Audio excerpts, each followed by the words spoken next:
बिस्मिल्लाहिर्रहमानिर्रहीम। अस्सलाम वालेकुम स्टूडेंट्स।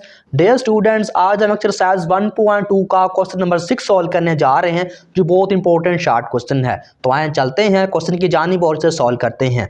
क्वेश्चन में हमसे पूछा गया है verify that if A matrix and B matrix then, साबित करें अगर ए और बी कालिब दिए हुए हैं। हमने इन काल्बों की मदद से क्वेश्चंस के पार्ट को वेरीफाई करना है।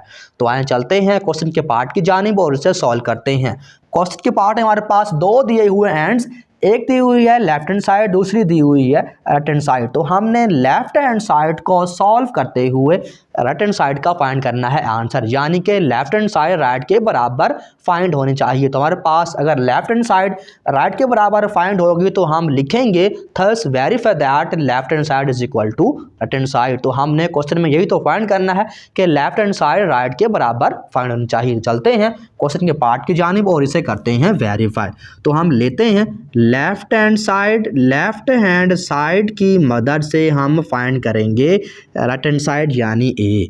तो मैं यहाँ पर लिख रहा हूँ कि ए का ट्रांसपोज और होल का ट्रांसपोज। तो हमने पहले लगा देनी है होल ब्रैकेट और ए मैट्रिक्स जो है पुट कर देना है यहाँ पर 1 2 0 1 close the square bracket and A का transpose close the whole bracket and whole का ट्रांसपोज। अब यहाँ तक हमने लेफ्ट हैंड साइड ले ली है, ब्रैकेट लगा दिया है होल की, ए का जो मैट्रिक्स है पुट कर दिया है और ट्रांसपोज भी हमने ऊपर लिख दिया है। सबसे पहले हमने क्वेश्चन में करना क्या है, पहले हमने लेना है होल का ट्रांसपोज, फिर लेना है अंदर वाला ट्रांसपोज, यानी जो अंदर ट्रांसपोज दिया हुआ है इसको करना है फाइंड। तो ट्रांसपोज का मतलब आप जानते ही हैं कि कतार को कॉलम के अंदर तब्दील करना। तो हमने मैट्रिक्स जो है हमारे पास है ए का ट्रांसपोज जो होल का ट्रांसपोज है, हमने क्या करना है इसको चेंज कर देना है कतार को कॉलम में। हमारे पास ए के मैट्रिक्स में दो कतारें हैं, हमने इन्हें बदल देना है कॉलम में। तो मैंने होल का ट्रांसपोज लेते हुए कतार को बना दिया है कॉलम।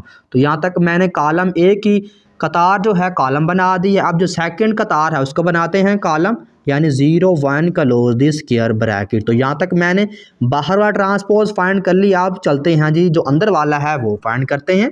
तो यहाँ तक मैंने ट्रांसपोज ले लिया है बाहर वाला, अब हम ले रहे हैं अंदर वाला। तो हमने सेम पहले की तरह हमने सेम वैसे ही करना है, रो को चेंज इनटू कॉलम में लिख देना है, रो को चेंज इनटू कॉलम यानी कतार को लिख देना है कॉलम की शक्ल में। यहाँ तक हमने ए का ट्रांसपोज और होल का ट्रांसपोज फाइंड कर लिया है। हमारे पास ये मैट्रिक्स फाइंड चुका है जो हमारे पास जो ऊपर दी हुई है वैल्यू ए मैट्रिक्स की, ए मैट्रिक्स बराबर है इस मैट्रिक्स के और मैट्रिक्स बराबर है ए के। तो आप देख रहे हैं कि हमारे पास जो एंट्रीज यहाँ पर फाइंड हुई हैं वो ए के बराबर के ही हैं, यानी 1 2 0 1 जो मैट्रिक्स है ए के बराबर है और ए बराबर है इस मैट्रिक्स के। तो हम यहाँ पर लिख सकते हैं कि ए बराबर इस मैट्रिक्स के, तो हम यहाँ लिखेंगे कि ये ए के बराबर है, यानी कि राइट हैंड साइड के बराबर है। तो यहाँ तक हमने ये फाइंड कर लिया है कि ए का ट्रांसपोज और जो होल का ट्रांसपोज है राइट हैंड साइड यानी ए के बराबर फाइंड हुआ है। तो हम यहाँ पर लिखेंगे कि left hand side is equal to right hand side. तो हमारे पास ये प्रूव हो चुका है, वेरीफाई हो चुका है कि सो वेरीफाई दैट ए का ट्रांसपोज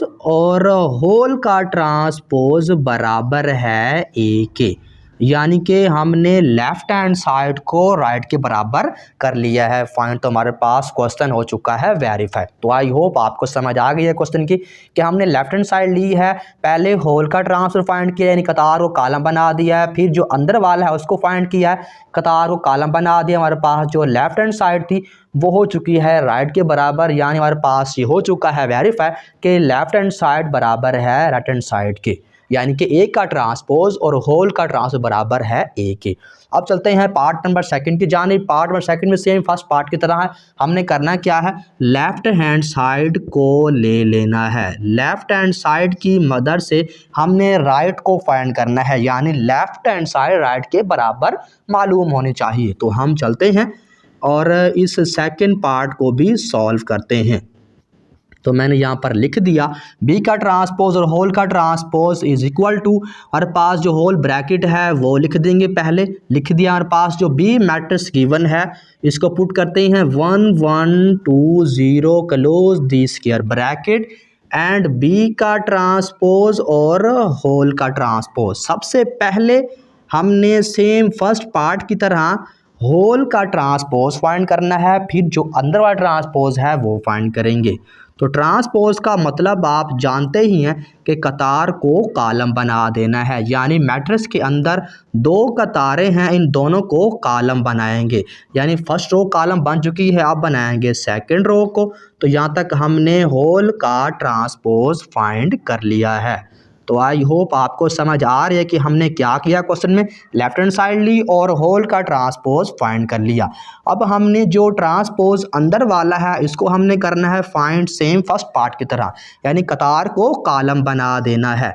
1 और 2 लिखा जाएगा, फिर जो हमारे पास जो लास्ट रो है उसको चेंज करेंगे इनटू कॉलम में। तो आप जरा देखें बी का ट्रांसपोज और होल का ट्रांसपोज बराबर फाइंड हुआ है इस मैट्रिक्स के। तो हमारे पास ऊपर मैट्रिक्स दिया हुआ है बी कि बी बराबर है इस मैट्रिक्स के, हमारे पास सेम एंट्रीज वो ही फाइंड हुई हैं 1 1 2 और 0। बी मैट्रिक्स बराबर है इस मैट्रिक्स के और मैट्रिक्स बराबर है बी के। तो हम यहाँ लिख सकते हैं कि ये कॉलम जो है बराबर है बी के। तो हम यहाँ लिखेंगे कि जो बी का ट्रांसपोज है और होल का ट्रांसपोज है वो फाइंड हुआ है राइट हैंड साइड यानी बी के। तो हम लिखेंगे यहाँ पर सेम फर्स्ट पार्ट की तरह कि left hand side is equal to right hand side. So verify that B का ट्रांसपोज और होल का ट्रांसपोज बराबर है बी के, यानी कि लेफ्ट हैंड साइड जो हमने सॉल्व की है टेकिंग ली है हमने उसे टेकिंग लेफ्ट हैंड साइड, तो वो बराबर हो चुकी है फाइंड राइट हैंड साइड के। तो आई होप आपको क्वेश्चन नंबर 6 की भी समझ आ गई है। तो इसी के साथ आज का लेक्चर करते हैं वाइंड अप। इंशाअल्लाह फिर मुलाकात होगी, अब तक के लिए अल्लाह हाफिज़।